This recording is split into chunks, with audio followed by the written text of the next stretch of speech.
Hi, YouTube. My name is Jack, and today we're going to talk about coven leadership, and I guess attendance is the best word for what I want to talk about. We're gonna talk about what it means to show up as a coven leader and the way that that is a different commitment from being a member of a coven. Um, I think most covens have an expectation, at the very least, of consistent attendance. This looks different from one coven to the next. Some covens have a formal attendance policy where, like, you get a certain number of absences before you have to have a conversation with the coven leaders and talk about what's going on and why you're not showing up. There are other covens that are a little bit more loose about it and just, there's an expectation that people will show up, but if someone can't make it, so be it. But across the board, right, being in a coven is a commitment, and there is an expectation that you will attend regularly for the coven meetings, whatever that ends up looking like in the specific group that you're in, right? It might only be a ritual commitment, or it might be ritual and then social or teaching nights or whatever. But generally speaking, there's an understanding that if you commit to being in a group, and in particular if you commit to like being in a coven in an initiatory context, you're gonna show up, right? That's part of your end of the equation. But at the same time, it is true that if a coven is meeting and a member of the coven is unable to show up for whatever reason, right? They're on call at work, or they're caretaking for a sick family member, or they just had a terrible, shitty week and they're not up to making the trip out. Um, if a member of the coven isn't able to show up, usually the show can still go on, right? Even if there was like a particular component of the ritual that that person was going to be doing that night, it can usually be displaced onto someone else and things keep moving, the earth keeps spinning. And it's not as much the case when you are running a coven. Um, every group is different, and some groups or some groups operate on a model where sort of everyone does everything at one point or another. So in some covens, there are no specific ritual responsibilities that are only the purview of the high priestess or the high priest, and in those groups, maybe things can be a little bit more adaptable. But generally speaking, right, like as a coven leader, coven meetings, coven rituals, training nights, whatever it is that you're doing, happens in your home more often than not. You are the one who kind of puts together the plan for what's being done. So if it's a training night, usually the coven leader, right, the high priestess or the high priestess and high priest together, whatever it is, usually the coven leaders are the ones who are doing the training. Or if not, they have specifically delegated the training for that evening to someone else in the group. If it's a ritual, even if we're farming out all of the different components of the ritual to different members of the group, the coven leaders are still kind of the directors. An analogy that I often make, and this is a particular way of approaching coven dynamics that won't apply to every coven, but the way that I was trained, the high priestess is the director of the coven, and the high priest is the stage manager, right? So the high priestess is the one who has the vision, who knows what she wants to happen, what she wants it to look like. And then the high priest is supposed to be kind of just in the background, just taking care of logistics and making sure that everything is running smoothly so that the high priestess's vision can go off without a hitch. Not every coven operates that way, but that was very much the kind of coven that I came up in. But regardless, right, like there's an expectation that the coven leaders, whatever the dynamic is, the coven leaders are responsible for making sure that whatever is supposed to happen on a particular evening happens. Whether that means that they are doing pieces of ritual themselves, whether that means that they are checking in with the people who are responsible for those components of ritual, whether that means just like that they're the ones hosting the space and vacuuming beforehand and, making sure there's toilet paper in the bathroom. And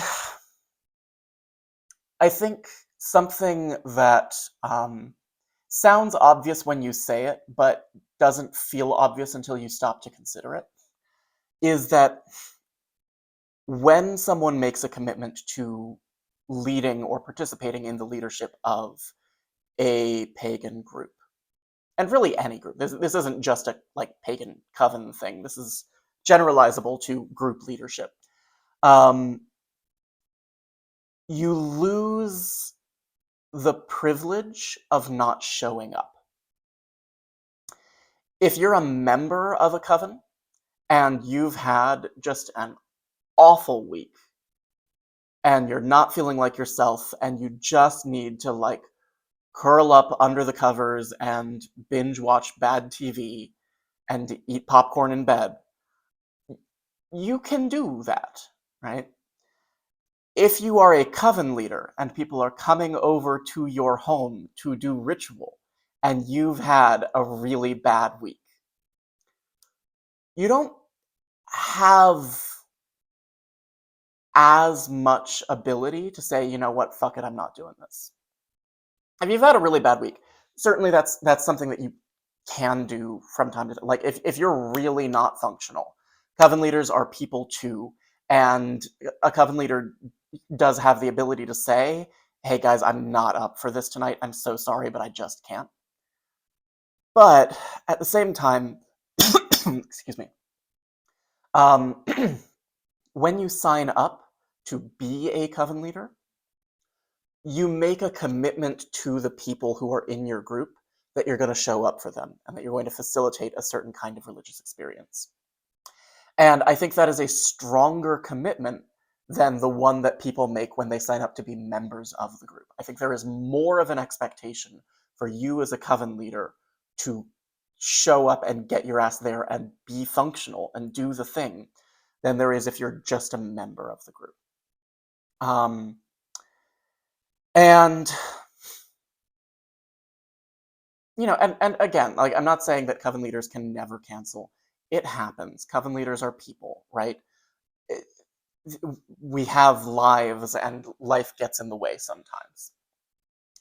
But I look at kind of my trajectory with running the Seekers group and the Coven here, and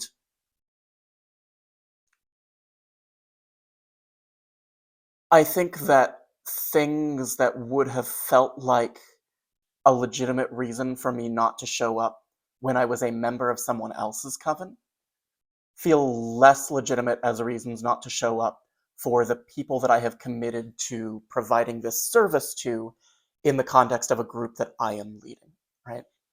When people sign up to join my group, I make a commitment to them that I'm going to show up twice a month and facilitate a certain kind of ritual experience, a certain kind of training experience, um, and that I'm going to be there and do that for them. And that's a commitment that I take very seriously because I think, and I am not the first or only person to say this, um, I think that leadership in the context of religion really is an act of service. Leadership is an act of service, and when you take on the mantle of leadership in a group, you are putting yourself at the service of the people in the group. You are committing to providing or facilitating a certain kind of experience for them.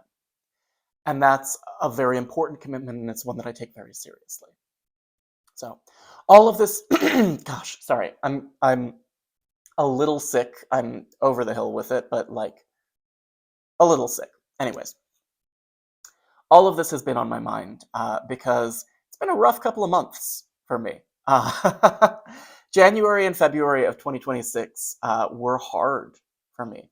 Part of that is just the political landscape of the US right now. Part of it is specifically the political landscape of Utah. The Utah state legislature is on the war path. In the past 2 months, they've introduced almost 900 pieces of legislation, and a lot of it is just despicable and is going to do a lot of really serious harm. Some of which is specifically targeted at the LGBT community and then specifically at the trans community. So one of the worst of those bills, not the worst, but one of the worst of those bills, got voted down this week, and that's an enormous relief. But there's been a lot of anti-trans legislation on the floor at the state legislature right now, which directly affects a lot of people in my community, and that's been very hard to deal with. There's also just like weird, stupid, like malicious legislation that I truly cannot understand what purpose it serves other than to be cruel.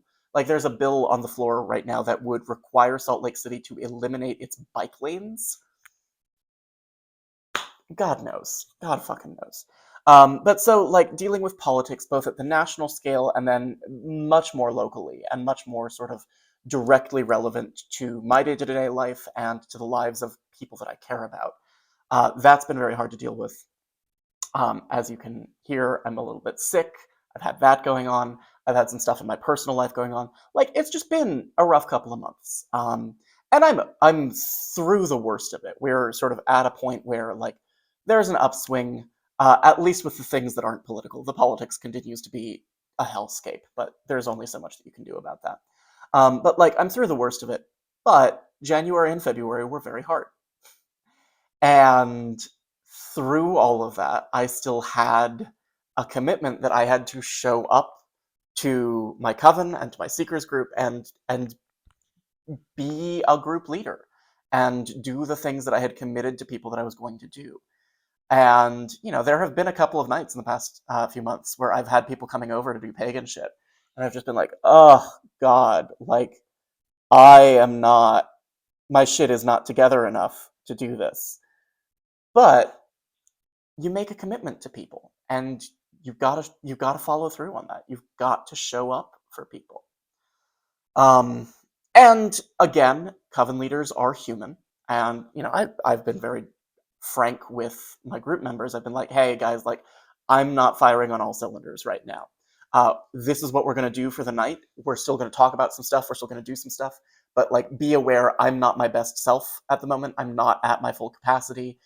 This is what I'm able to do for you, but we're still going to do something. Um, and people are good. People are understanding. Thankfully, we're getting back up to full capacity, which is also just a nice feeling. But I've had those nights where I've been like, well, shit, like I'm gonna do something. I'm gonna show up for this group because that's the commitment that I made. But I can't do the level of in-depth training and conversation that I would really prefer to be able to. But you gotta show up. You gotta show up. And there are circumstances under which I would cancel for my people. There have been, like, for example, there have been times where I was out of town, right? I had to be somewhere for a wedding. And in those situations, we've rescheduled or we've life happens. And I'm not trying to say that coven leaders don't get to have lives or don't get to have off days where they can't show up the way that other people can. Because all of that is still true. But I think that as a coven leader, you do make a commitment to show up for your people. And I think that that is a stronger commitment than you make if you are a member of a coven and you're not in a leadership role. I think that more is demanded of you, and I think it's appropriate for people to demand more of you if you have chosen to take on that mantle of leadership. So, anyways, that's what's been on my mind. I have a full weekend ahead of me. I'm going to a brunch today that's a fundraiser for an LGBT rights pack here in Utah, so that'll be really fun. I have a friend who is in a play, so I'm going to see his play tonight. That'll be very fun. Lots of good things going on, but just wanted to stop in and say hi. I hope you have a wonderful day and weekend, and I'll talk to you sometime soon. Bye, YouTube.